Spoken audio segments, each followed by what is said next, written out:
Mesdames et messieurs, bonjour ou bonsoir, tout dépend de l'heure à laquelle vous écoutez cette vidéo chez vous. Je m'appelle Michel Biemton, journaliste web camerounais, et merci de faire confiance à cette chaîne YouTube, Michel Biemton. Merci de partager cette vidéo qui, une fois n'est pas coutume, portera sur la situation qui prévaut à l'heure actuelle au Tchad. J'ai donc, à travers cette vidéo, décidé de partager avec vous mon analyse sur la situation.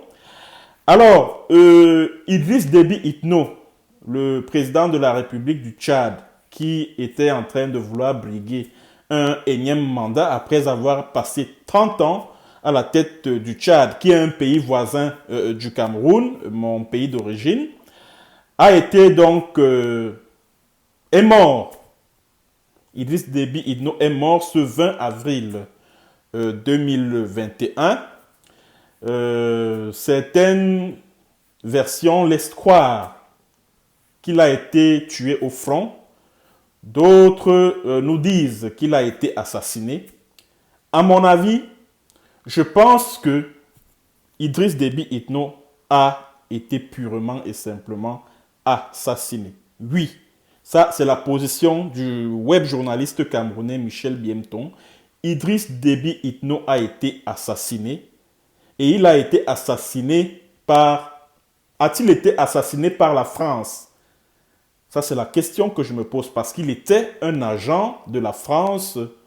Enfin, il était un agent de la France puisque en 1990, il a conduit une rébellion qui a renversé le régime d'Hissène Habré à l'époque.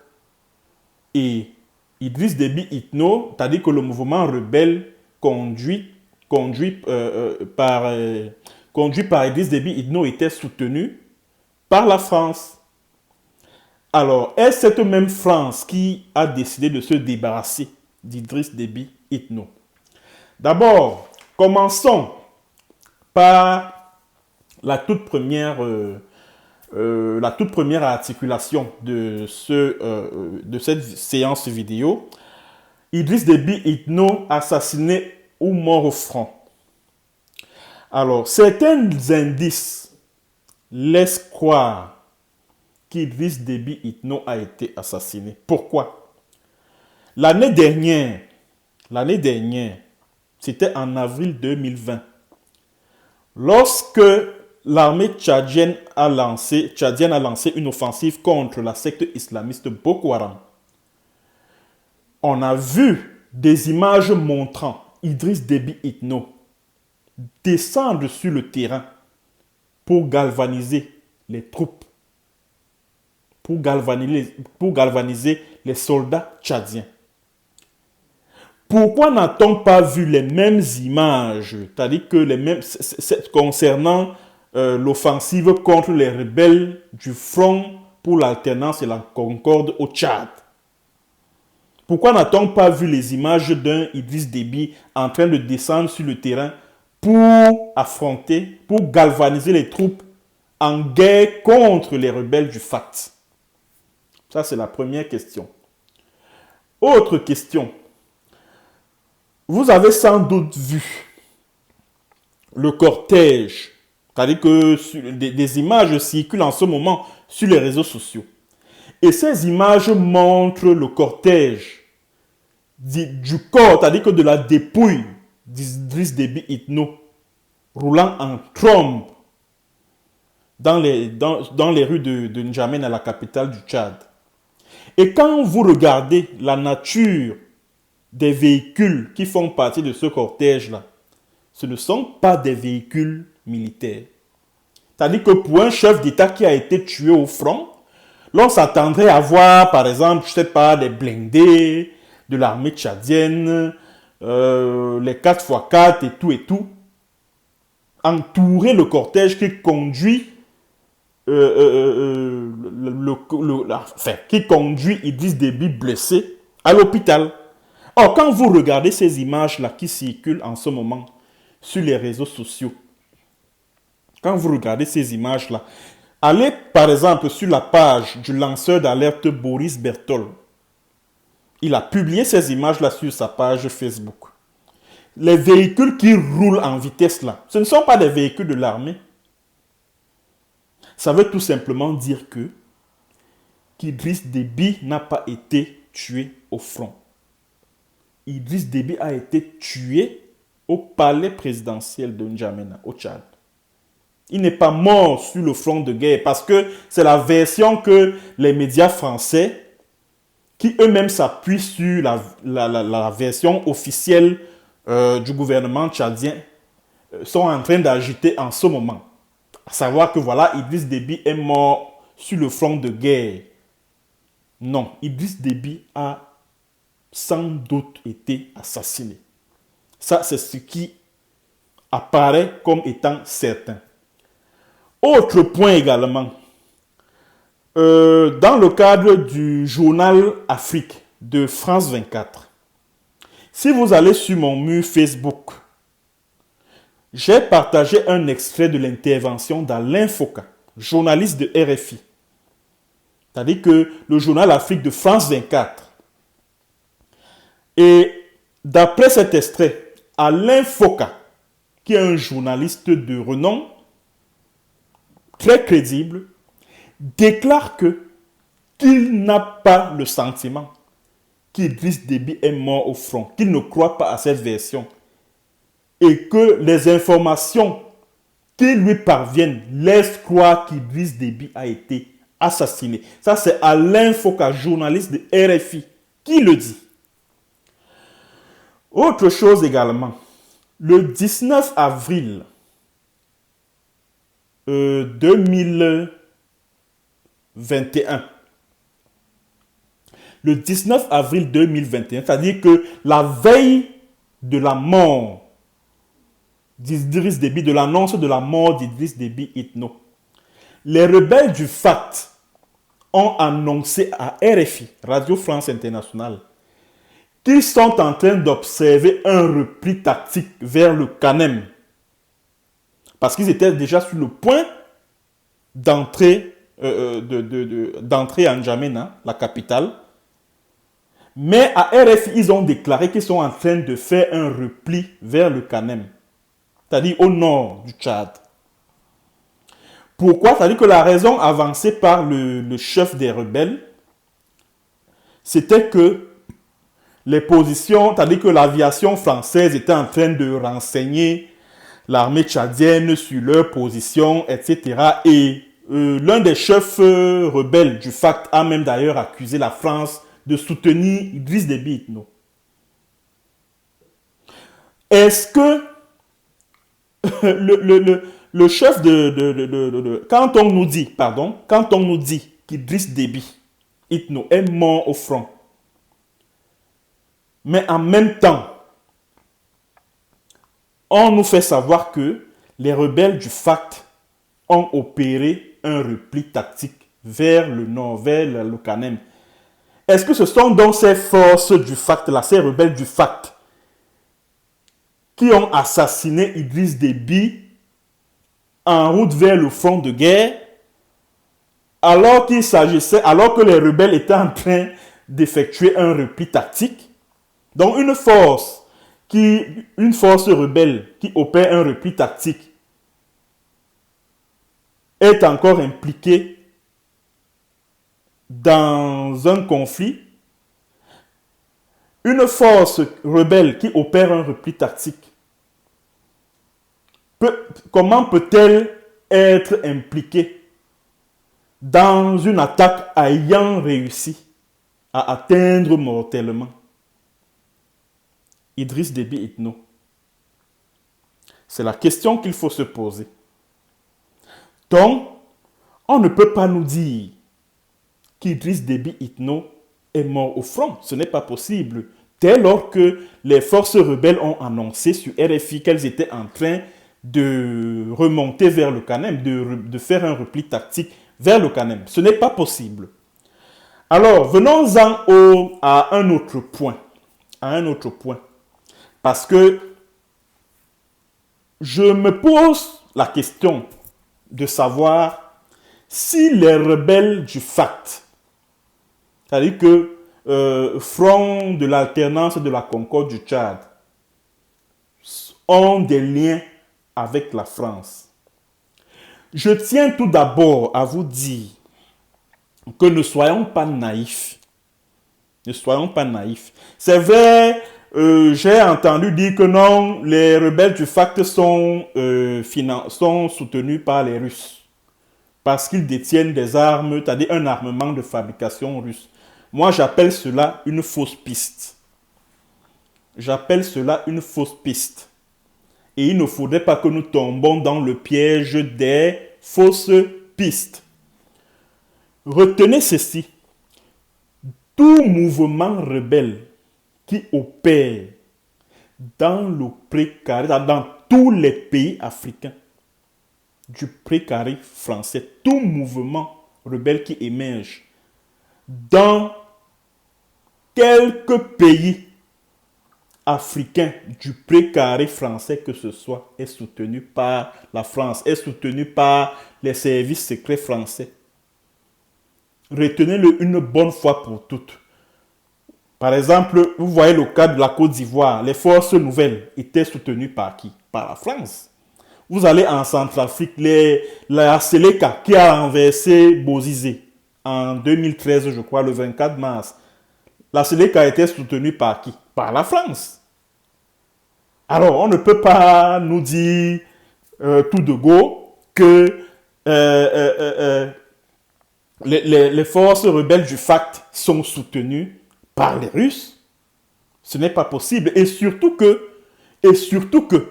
Mahamat Ali Mahdi Ali, qui est le chef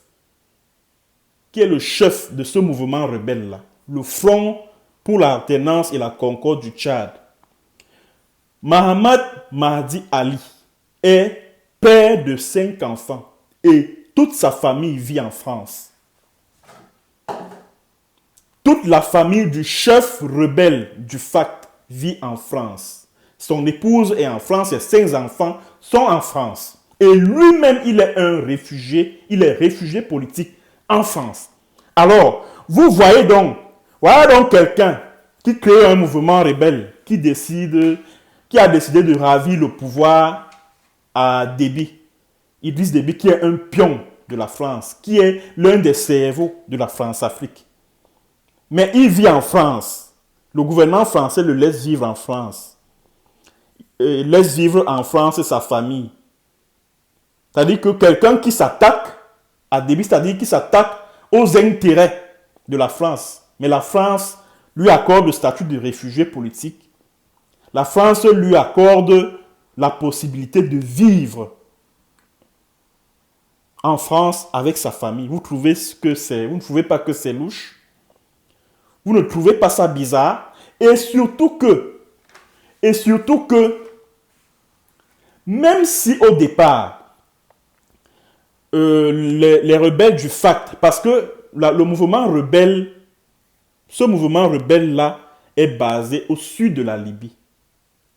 Et au départ, ce mouvement rebelle, qui a été créé, je crois, en 2016, était combattu par l'armée nationale libyenne du maréchal Khalifa Haftar.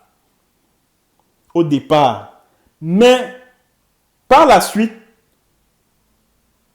les FACT et l'armée nationale libyenne ont décidé de conclure un accord. Et le général Khalifa Haftar est soutenu par la France. Ça aussi, il faut relever cela. C'est-à-dire que l'armée nationale libyenne, dirigée par le général, le maréchal Khalifa Haftar, est soutenue par la France. Et cette armée nationale libyenne a conclu des accords avec le FACT. Ça veut dire qu'il y a quelque chose quand même qui ne va pas.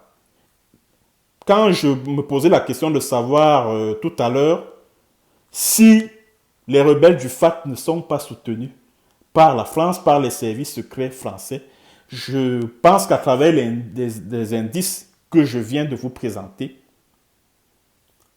il y a lieu de conclure que je commence à avoir des réponses à mes questions.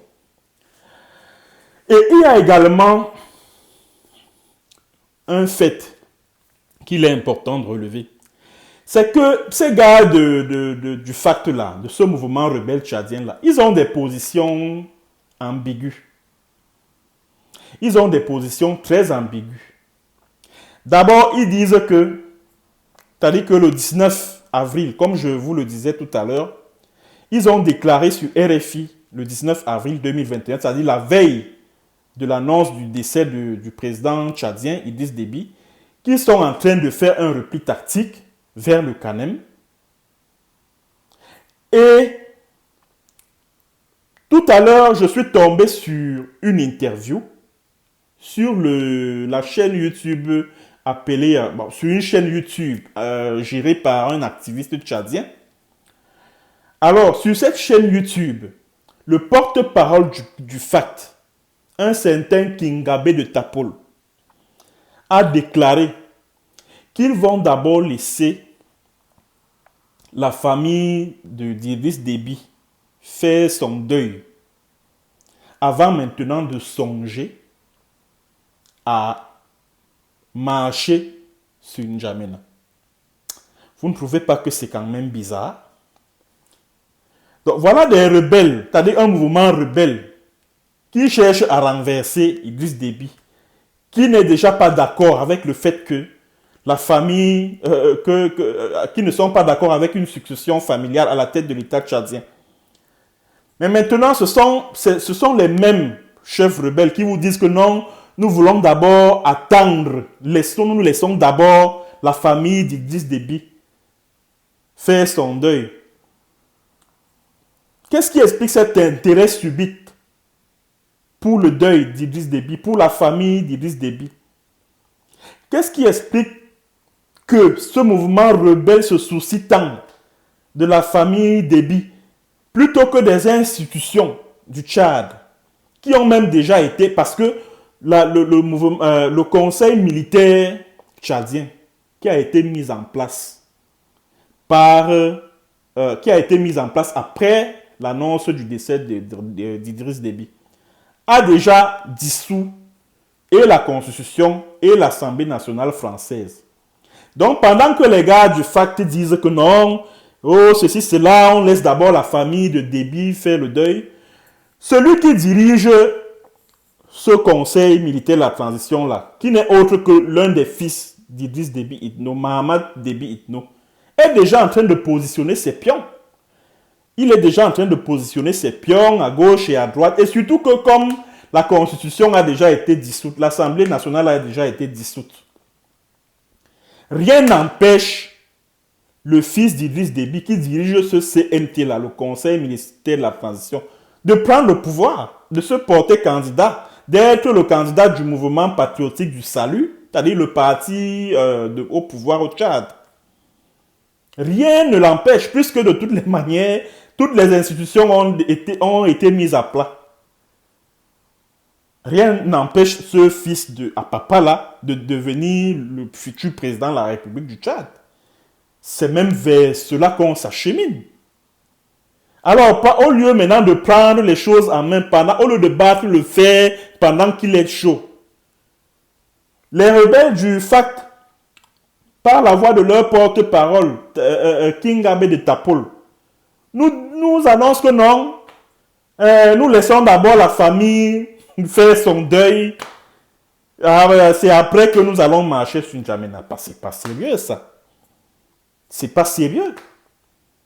Donc ça veut dire qu'ils veulent laisser le temps. Pendant que la famille prépare le deuil, elle va aussi prendre des dispositions pour paver la voie à Mahamat Déby Itno vers la succession de son père. C'est de ça qu'il est question. Et je suis sûr d'une chose, c'est que dans les jours qui viennent, vous n'entendrez plus parler de ce mouvement rebelle-là, les FACT-là. Et en plus de cela, depuis que le Conseil militaire de la transition a été mis sur pied, le FACT se contente de quoi? De dénoncer, de condamner. Et ils condamnent, ils disent qu'ils ne sont pas d'accord avec une succession familiale à la tête de l'État du Tchad et ceci, cela. Mais qu'est-ce qu'ils font donc sur le terrain? Ils ont dit que non, ils replient tactiquement vers le Kanem. Et que c'est après le deuil. Vous trouvez que, pour un mouvement rebelle, vous trouvez que ça a un sens? Vous trouvez que ça a un sens?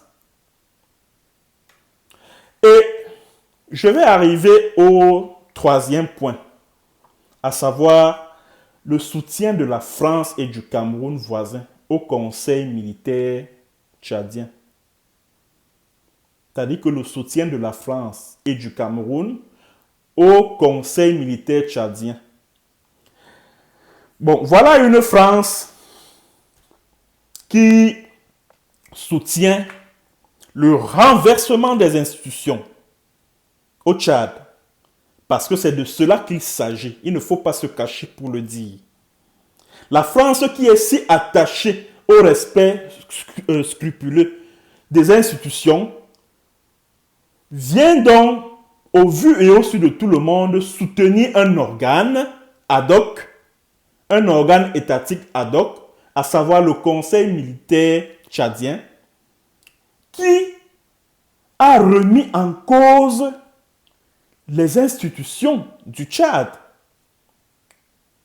N'oublions pas que c'est sur la base de la Constitution, c'est sur la base des lois émanant de cette même Constitution, dissoute par le Conseil militaire tchadien, qu'Idriss Déby, qui est le pion de la France, a été réélu à l'issue des élections présidentielles du 11 avril dernier. Et maintenant, quand la France vient prendre acte, parce que vous avez lu le communiqué d'Emmanuel Macron, il dit qu'il prend acte de la mise sur pied d'un conseil de transition militaire. Il a même adressé une lettre, la lettre de condoléances au fils de Déby qui dirige ce conseil militaire de transition-là. Alors, dans la lettre de condoléances qu'Emmanuel Macron adresse au fils d'Idriss Déby Itno qui dirige ce CMT-là, Emmanuel Macron donne l'impression de soutenir cet organe qui a pourtant remis en cause, remis à plat toutes les institutions démocratiques du Tchad. Donc ça veut dire que la France est en train de prendre acte de ce qu'il est possible que le fils succède à son père au Tchad. Parce que en ce moment, qu'est-ce qui empêche le fils d'Idriss Déby de succéder à son père? Quelle loi? Aucune loi, puisque toutes les lois ont déjà été puisque toutes les lois ont déjà été toutes les institutions ont déjà été remises à plat. Et si demain le fils d'Idriss Déby Itno se porte candidat aux prochaines élections présidentielles, est-ce que la France aura la légitimité ou la légalité de contester cette candidature, de contester cette succession familiale qui se profile à l'horizon? La France va le faire sur quelle base légale? La France va le faire sur la base de quelle loi tchadienne? Puisque de toutes les manières, toutes les institutions ont déjà été dissoutes au Tchad par le Conseil militaire de transition. Elle va s'appuyer sur quoi? Elle a déjà soutenu, elle a déjà apporté son soutien au Conseil militaire de transition tchadien. Ça veut dire que, au Conseil militaire de transition, pardon, au Tchad, ça veut dire que cette France est prête à soutenir la succession familiale au Tchad si cette France n'est pas celle qui tire les ficelles de cette succession familiale. Bon, maintenant, moi et même Paul Biya, le président de la République du Cameroun, a lui aussi adressé ses condoléances au fils d'Idriss Déby qui dirige le conseil militaire de transition au Tchad. Donc, ça veut dire que Paul Biya est en train de soutenir le renversement, c'est-à-dire que la mise entre parenthèses des institutions au Tchad. J'espère que demain, quand il va subir la même chose, il ne va pas se plaindre que oui, vraiment, il faut respecter les institutions du Cameroun. Parce que c'est comme ça, c'est-à-dire que c'est ce qu'il a avancé comme argument pour jeter les Maurice Kamto et les militants du MRC en prison. Il disait que non, ils veulent renverser les institutions. Mais voilà que lui-même, Paul Biya, est en train de soutenir un organe de l'État, le Conseil militaire de transition au Tchad, qui a remis à plat toutes les institutions du Tchad, sur la base desquelles Idriss Déby a été réélu à l'issue des élections présidentielles du 11 avril dernier. Bon, maintenant, le dernier point que nous allons aborder, c'est pourquoi Idriss Déby a été tué. Pourquoi Idriss Déby a été tué et par qui? Ce qui est sûr, c'est que ce ne sont pas les rebelles des FACT qui l'ont tué. Ça, je l'ai amplement démontré au cours de ce show. Ce ne sont pas les rebelles du FACT qui l'ont tué. C'est sans doute une main qui lui est proche qui l'a tué. D'après les informations en ma possession, Idriss Déby ne s'entendait pas beaucoup avec son fils. Parce qu'il était question que son fils lui succède au cours du mandat qu'Idriss Déby venait à peine de briguer. Donc il y a eu comme un pacte entre Idriss Déby et son fils que Déby a eu à violer. Donc c'est suite à cette mésentente-là, et surtout que la France préparait déjà le fils de Déby à succéder à son père au cours de ce mandat qui devait commencer en 2021, à l'issue de la présidentielle du 11 avril 2021. Donc c'est suite à cette mésentente-là qu'Idriss Déby a été tué. Bon, beaucoup accusent son fils de l'avoir tué, mais moi, je n'ai pas d'indice qui le prouve pour le moment. Je n'ai pas d'indice qui le prouve. Mais toujours est-il que l'assassinat d'Idriss Déby provient d'une main qui lui était proche. Ça, c'est ce qui est au moins sûr. Et que cet assassinat ne provient pas des rebelles du FACT. Et n'oublions pas que Idriss Déby de plus en plus avait des positions qui embarrassaient beaucoup le gouvernement français, notamment sa position contre le franc CFA. Et grâce à ses positions anti-françaises, il s'est attiré la sympathie de la chaîne de télévision panafricaniste, entre guillemets, Afrique Média. Donc tout cela n'est pas du tout à négliger.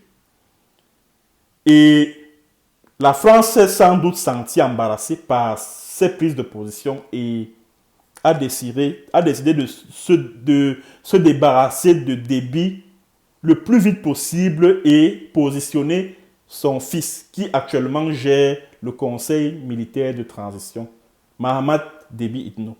Ça, c'est mon analyse à moi que j'ai voulu partager avec vous.